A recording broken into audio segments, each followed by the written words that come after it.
I'll just do a very brief statement. And that statement, I will circulate. I'll circulate it to you. After the brief statement, I'll say it in English and in Kiswahili. Alafu, I'll take some questions in the usual manner, 1, 2, 3 questions, and then we'll leave it there.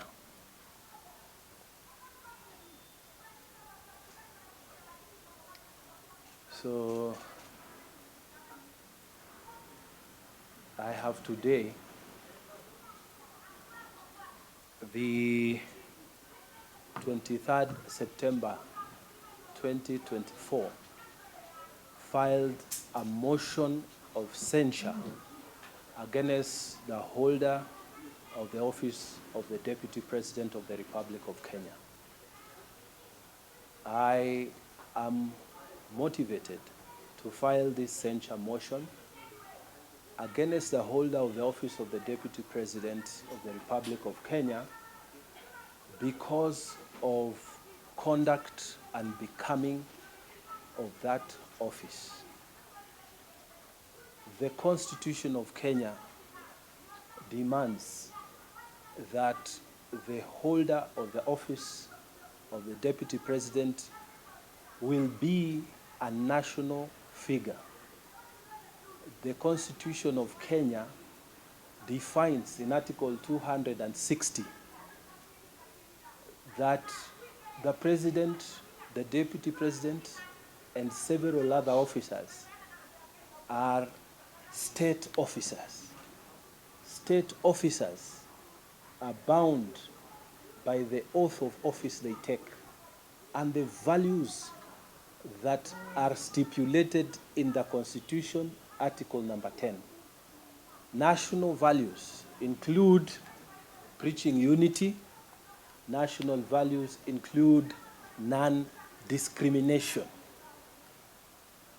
The Deputy President of the Republic of Kenya has been conducting himself as if he belongs to only one region of the Republic of Kenya, to the exclusion of other regions of the Republic of Kenya, to the exclusion of other counties such as Tana River County in the Republic of Kenya. So this is a censure motion which I have filed today with the office of the Speaker of the Senate. They will process it. Once we get approval, we shall table it before the House, give notice of the motion, and debate the censure motion against the holder of the office of Deputy President of the Republic of Kenya. Censure motion is different from an impeachment motion. Kenyans must know, at the Senate, when a deputy governor or a governor has been impeached by the county assembly, the Senate sits as a court to affirm or reject the impeachment. When a president or a deputy president has been impeached by the National Assembly, the Senate again sits as a court to accept or reject the impeachment that will have gone on at the National Assembly. So these are two different processes. A censure motion is a debate from the Senate to strongly show disapproval in the manner in which the current holder of that office is conducting himself. We want to remind him in the Senate that he is the Deputy President of the Republic of Kenya, and he must carry himself in that manner. I have a copy of this motion which I have submitted today. I will share it with the rest of you. If you have any questions, I'll be willing to take them. Kwa ufupi, leo asubuhi hii, mimi Senator Mungatana wa Tana River County, nimepeleka hoja kwa ofisi ya Speaker wa bunge la Senate, na hoja hii ni kuhusu namna ya ambaye anashikilia ofisi ya makamu wa rais katika Kenya saa hii anavyoendeleza shughuli zake. Ninataka tuyazungumze kama wabunge wa Senate kwamba je, hivi tunavyoendelea ni sawa? Makamu wa rais wa Kenya wanafaa wafanye hivi kwamba ukitoka sehemu ya pwani basi wewe ni kupigania pwani peke yake na wengine wote wasahaulike. Wewe ukitoka sehemu ya Northeastern ama jimbo la Ufa ama Nairobi, kazi yako wewe ni kuzungumza na kutembea na kufanya mambo hapo, sio Kenya mzima. Na tunataka tuongee, je, hivi unavyoendelea sasa ni sawa? Hii oath of office ambayo alichukua, je, makamu wa rais ambaye ameshikilia sahihi hiyo nafasi, je, anafanya kulingana na matarajio ya katiba ya Kenya? Hii ndiyo maswali ambayo tunataka tukayaongee mbele ya wabunge wa Senate na Kenya mzima isikize. Na hii sio hoja ya kufukuza makamu wa rais kwa ofisi. Kuna tofauti. Hoja ya kufukuza gavana ama makamu wake kutoka kwa ofisi inapitishwa na wabunge wa County Assembly, kisha inaletwa kwa Senate kukubaliana na wao ama kukataa. Hoja ya kutimuliwa mamlakani kwa rais ama makamu wake inatoka kwa bunge ya National Assembly, ambao hao kama wamepitisha bunge ya Senate wanakaa wakubaliane na wao ama wakatae hayo maneno. Kwa hivyo hii si hoja ya kumtimua makamu wa rais.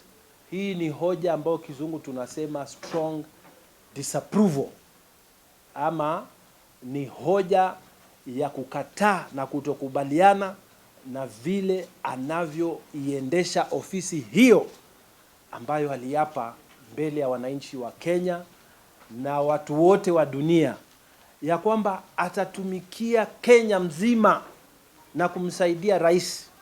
Je, hapa katikati akikugeuka akisema yeye anazungumzia mambo peke yake ya Murima, je, haya ndiyo yaliyokubaliwa katika nafasi ya makamu wa rais na makamu wa rais ambao watamfuata baada ya yeye? Je, akichaguliwa kutoka pwani, akichaguliwa kutoka kaskazini mashariki, akichaguliwa kutoka Nairobi, je, kazi yake ingekuwa ni kuongea na kufanya mambo ya sehemu hiyo peke yake? Haya ndio maswali tunataka kuyaongea kwa bunge la Senate. Na kwa sasa mimi ninaenda kuomba Senate ikatae mambo ambayo yanaendelea sahihi. Hii Kenya iko na shida na hatuwezi kukubali mtu mmoja kukataa kufanya kazi yake na kuingiza mambo mengi badala ya kufanya ile kazi ambayo katiba ya Kenya ilimpatia. So nimeweka mbele tarehe leo 26 mwezi wa 9 mwaka huu kwamba tumefile kwa speaker, na vile procedure ya bunge la Senate inasema ni kwamba tunapeleka kwa speaker, speaker atafanya approval, alafu ndio iende kwa bunge la Senate. Alafu hapo ndio maseneta wote wa Kenya watatoa maoni yao kama wanakubaliana na mimi ama watasema hawatakubaliana na mimi. Lakini sisi tunaamini ya kwamba katiba ya Kenya inaendelewa kuvunjwa kila siku. Kila matamshi ambayo yanaendelezwa saa hii ni matamshi ambayo yako nje ya kikatiba. Na sisi kama bunge la Senate tungependa kusema kupitia kwa hii hoja ya kwamba let us bring the current office holder into order. The current office holder into order to do what he is supposed to do by the provisions of this Constitution of Kenya. Na katika vipengele hivi vya hii hoja nimetaja kila section ya kikatiba ambayo inavunjwa, na mimi nimesema kwamba kama public officer, kama wewe ni public officer, kuna zile values ambazo zinatakana ufuati. Public officer anatakikana alete watu pamoja, sio kutenganisha watu, sio kupigania mahali pamoja, hasa akiwa anashikilia ofisi ya makamu wa rais. Na sisi tunashangaa sana kwa sababu tumekuwa na makamu wa rais wengi, lakini hakuna makamu wa rais tangu tupate uhuru ambaye anajitangaza kuwa ni kiongozi wa sehemu moja ya Kenya. Na wewe umeapa mbele za Mungu za wananchi wote, na umeshika katiba na ukabeba hivi ukasema wewe utatumikia Kenya yote. We must bring this thing to order. As a Senate, we shall be debating this matter once it receives the approval of the Speaker. I thank you very much. Na kama kuna maswali, I'll be happy to receive some questions. So that there is you, and who else? There is you, Huyu hapa na yule. So we have 4 questions. Maybe we can have a lady answer. Kuna. So tutakuwa na 4. Yes, you can tell me your name, please. Asante. The DP said no motion or bill that touches on him will be filed before Parliament without the President's approval. Yes. Has this been approved by the President? Okay, next question. My question is, do you support yours is a cancer motion? Yes. Do you encourage your colleagues in the other house to bring forward an immediate motion? Okay, the other question? Yes. As a point of information, maybe you can tell me what are the consequences of abstention? Okay, the other one? Mr. Ronald Reagan. Yes. Very good. Wakenya wanauliza, kumekuwa pia na hisia mbalimbali katika mitandao ya kijamii. Wanasema masuala ambayo tunayashuhudia ambayo naibu rais anayatekeleza sasa hivi, kila ambacho anakisema anasema it's the same script ambayo tuliona wakati wa Rais William Ruto, na ilikuwa ni mbinu ya kutafuta mnaita sympathy votes ambazo walikuwa wakizisaka. Hii inaweza kuwa ni mbinu na njama ya serikali haswa mwanzo kutoa Wakenya kwa vile vitu ambavyo vinawahusu kama vile mchakato mzima ambao unaendelea wa Adani JKIA. Kuna masuala mengi ambayo yamekuwa yanajiri. Hii ni njia ya kudivert attention ya Wakenya. Ndio baadhi ya masuala ambayo Wakenya wanataka kwa sasa. Okay, so and if I forget, you just remind me. Lakini pale Chacha ametuuliza as a president, the deputy president has said that every motion that touches on him must come from the president. Surely,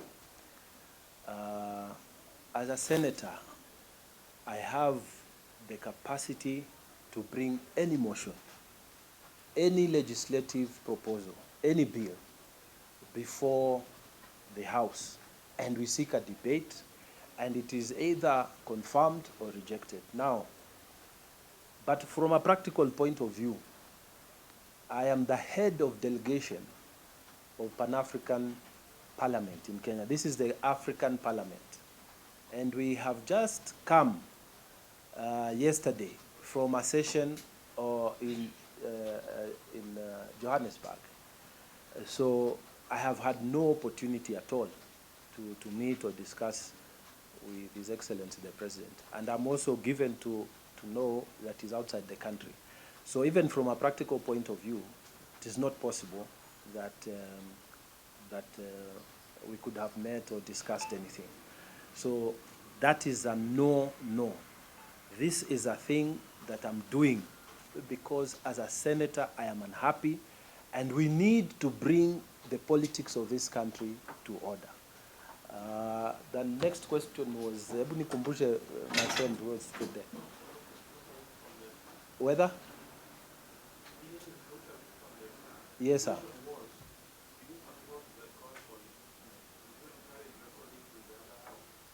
To go with the impeachment. Now, from where I stand, I have no control over what people do or they say within the National Assembly. And that is where the power to impeach the president or the deputy president lies. It is in the National Assembly. They will make their own decision as to whether or not we should impeach the deputy president. But you have asked what I think, what I think myself as Danson Buya Mungatana, Senator for Tana River. I am personally, and the people of Tana River are not happy when our deputy president talks like he belongs to a certain region in Kenya to the exclusion of the people of Tana River and other regions in the Republic of Kenya. So I'm not happy at all, at all, at all. And many people are not happy. And I will tell you, if I was a National Assembly member of Parliament and they brought me a motion of impeachment today, I will sign it without any hesitation, because what is going on is not what we expect of the Deputy President of a Republic of Kenya. However, let us wait for the impeachment motion, because this motion will also give, I've given my opinion, and that's why I have moved in this motion to say let us censure him. But the collective opinion of the House will also help in determining the thinking. If the House will support me, I will be happy to know that many other senators think like myself. But I'm not a member of Parliament again, Bwana. I'm not getting here. Sorry, Mr. Wichi. I'm not member of Parliament, but if I was, I would sign that motion. And then it was you and then him, eh? Then you, yes. So you are Mr. Jeff, yes. And my question was just shed the light on what are the consequences of a censure. Okay, thank you for reminding me. Bwana Kirui, we operate a system of governance similar to the one in the United States. And in the United States, we also have censure motions and impeachment motions. A censure motion can come against any public officer, any person, including a chief justice, including a judge, including a permanent secretary, including a president, any person in the public service. A motion of censure can be brought against them. Now, the difference between a motion of censure and a motion of impeachment is, first of all, the processes are different. But the crucial thing is that a motion of impeachment, if it is originated in the National Assembly and approved at the Senate, then the office holder will go. They must go. Although in other countries you are fined or you are fined or even imprisoned. But in our jurisdiction, we follow the way the United States jurisdiction stands, which says the person who is holding that office must leave. Okay? Now, for a censure motion, we have had senators in the United States who have been censured. And when you are censured, it is a strong disapproval of the conduct of what you are engaged in, whatever it is. Maybe you are campaigning against this, or you are doing this, or whatever it is that you are standing for. So you will not be removed from office, but the House can decide. Now we have censured you, what next? It could be a fine, it could be a reprimand, it could be a letter to tell you that what you need to do is stop what you're doing is not right. So a censure motion, in a sense, is, in terms of consequences, a lower standard in terms of consequences as opposed to a motion of impeachment. But a censure motion, essentially, when this one goes to the Senate, we will debate how do we want our current holder of the office to behave? How should we, is it constitutional, for example, for a a deputy president, or even a president, to go and interfere with the work of the county government. Yet, in our national values and in our constitution, Article 10, we have said we must respect the two levels of government. So is it procedural for even a cabinet secretary to go and direct what a governor should do? So these are the issues that will come up in this debate, and we hope that Kenyans will see for themselves what we need. My point is that we must bring this country to order. We must make these things move properly. In fact, in our constitution, like the American Constitution, the deputy president is supposed to work as a principal assistant to the president. So the question is he fulfilling the constitutional mandate? Those issues, we will debate them. Those issues Kenyans will hear. There'll be those who will say, no, he's doing his work. There'll be those who will be saying that he doesn't. But we must have this discussion. It is wrong for it to just go around the media, social media, internet, what, at the expense of development. Let us go and have a sitting. Let us debate this thing. Let us agree he's right or he's wrong. Let us have that moment so that we can free Kenyans, free the media, and the energy to do the work that you are elected into office to do. Yes, that was the final question, unless there's another burning one. So mine was, yes, sir. Mateso ambayo Rais William Ruto alilia, natumia mateso kwenye mabano. Okay. Alilia sana akisema kwamba alikuwa anakandamizwa na bosi wake ambaye ni rais mstaafu. Na wakati ambapo walitengeneza hii serikali, walisema ni serikali ya watu wote. Yes. Na unakumbuka naibu wa rais Rigathi Gachagua alitumia sana neno la kusema la shareholders. Yes. Na katika kampeni zake kutembea kwake, angalia wakati ambapo amekuwa anazunguka hadi leo hii, anasema kwamba wao ndio walimpigia Rais William Ruto kura kwa wingi zaidi. Yes. Ili hali watu ambao wamepatiwa viti haswa katika nafasi za viti vya mawaziri ni watu wanatoka maeneo ambayo hawakumpigia Rais William Ruto kura. Yes. Wakenya wanauliza swali hili. Ni mbinu ya serikali kuhamisha mawazo ya Wakenya na fikra na vile vile mawazo yao kutokana na kile ambacho wamekuwa wanakizamia, ikiwemo swala la Adani kuchukua usukani wa angatu ya kimataifa JKIA. Vile vile kulikuwa na mauaji ya kizazi cha Gen Z ya kuishinikiza serikali hii ambayo unalia ilifai kwenda, wote walifaa waelekee nyumbani. Kwa hivyo swali la Wakenya ni hili. Ni mbinu ya serikali vile vile Rais William Ruto anaitumia kumtumia Rigathi Gachagua kama naibu wake kupotosha Wakenya waondokee masuala ambayo yanawahusu. You know, ulipoanza hiyo swali ilikuwa inaenda vingine, lakini mwisho swali imekuwa ni nyingine. But let me try and give you my thoughts as Danson Mungatana, Senator of Tana River. Ya kwanza, mambo ya uhusiano wa Uhuru Kenyatta na William Ruto, hayo ni mambo yalikuwa na yamepita, na Wakenya wenyewe walijionea na wakatoa maamuzi yao. Kwa hivyo hayo ni mambo ambayo siwezi kuyaongelea, because sote tulitoa uamuzi, tukapiga kura, tukakubaliana ama tukakataa. Mimi lile ninaongelea sahihi ni kwamba huyu ni makamu wa rais ambaye amepewa nafasi na amechukua oath, yani ameapa mbele za Mwenyezi Mungu kufanya kazi kama vile katiba inasema, na vipengele vya kikatiba nimevitaja hapa. Je, kuna haki hapo utoke hapa useme sasa mimi ninapigania haki ya hapa?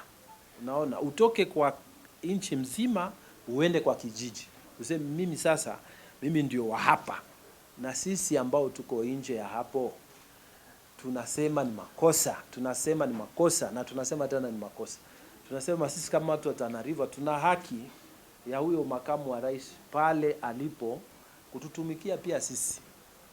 So hiyo ni na ile mambo ya William Ruto na Uhuru Kenyatta sikumbuki, si pengine akili nimepotea, nimekuwa mzee siku hizi, lakini nitasema hivi, sikumbuki wakati ambapo jamaa makamu wa rais wakati huo alisimama akasema mimi napigania sehemu hii, so haki zetu ndio hizi.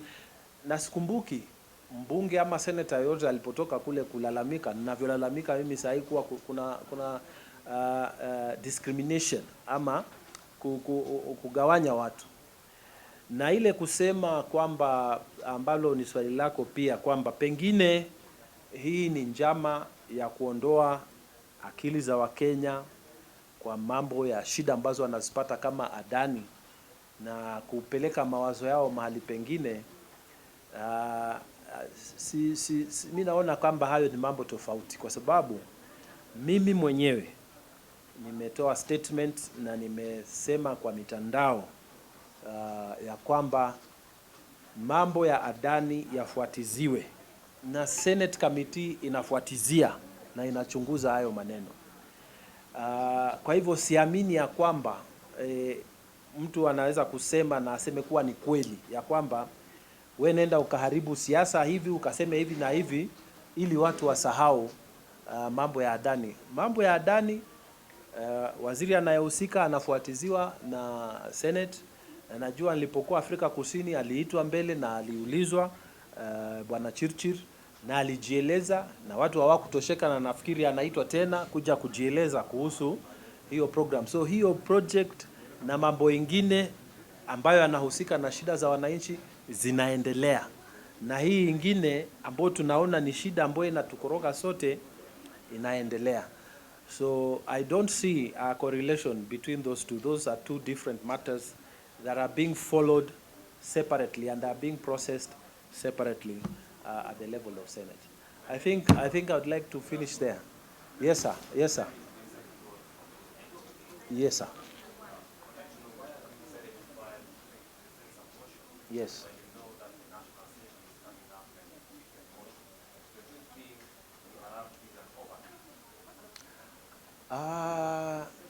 While I know, I'm not aware that the National Assembly has filed a censure motion. You are aware? Or an impeachment motion. Are you aware of that? Has it come? No, has it come to you? Have you seen it?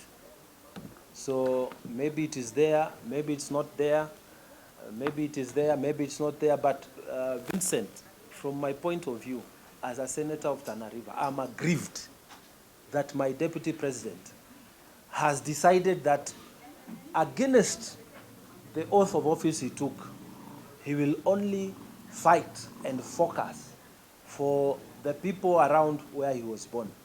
And this discussion, we must have it. What is going on, Vincent, is wrong. And people must, and this is not political, by the way. This is not political. Even me, if my people feel that as a senator of Tana River or whatever position I'm holding, that you are only doing for one area and not the rest, have a reason to complain.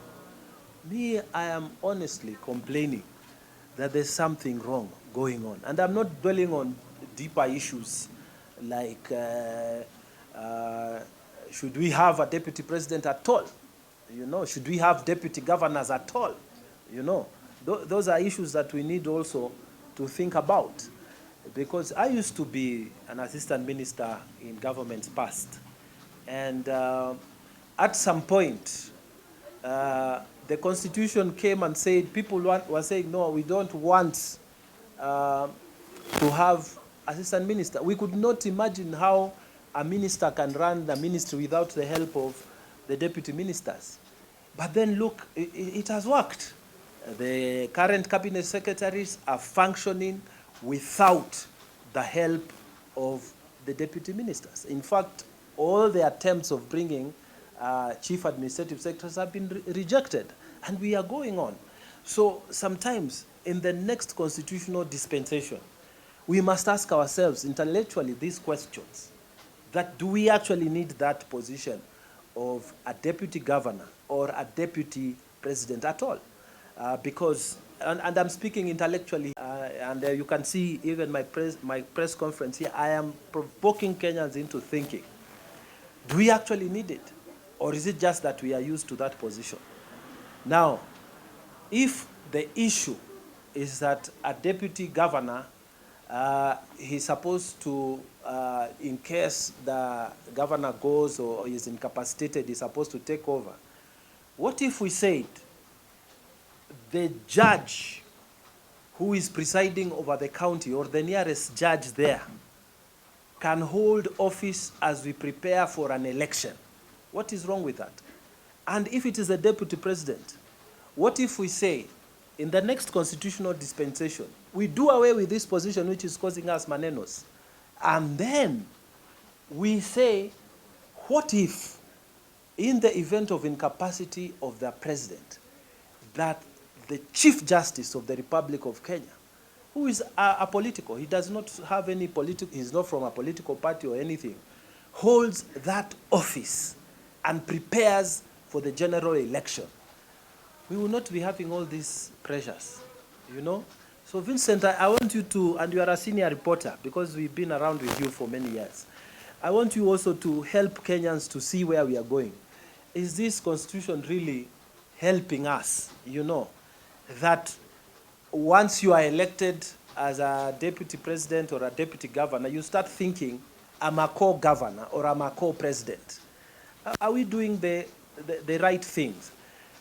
So there are all these questions, Vincent, that I think Kenyans should start looking at. But those are discussions for another day.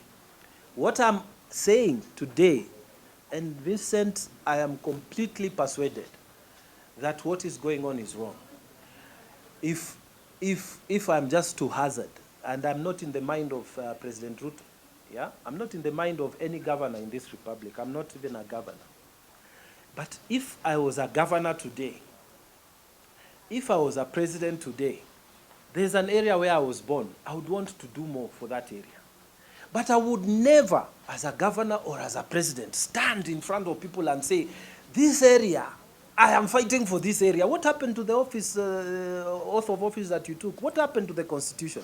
What happens to the rest of us? So your hard things, keep them there. Don't come and disrupt and cause tension all over. So I hope, Vincent, I've answered your question. I truly believe that we need to bring this administration in the manner in which it is happening. The politics, they must be done properly. And I think Senate is the correct place where we can have a decent discussion, a decent debate, and people can say, let us censure this and say this is wrong, what you're doing. Or maybe they will say, no, let us leave it alone. But the Constitution is very clear. You cannot be a holder of a national office and still be a leader of a single area. And I'm really pleading with those who have accepted to take national positions. Please, just do your duties. Those who have accepted to go that way. If you want to be the leader of a county, go for the governor's position. If you want to be a leader of a constituency, go for that position. A ward, go for that position. But if you have aspired for a national position, please be national. Thank you very much.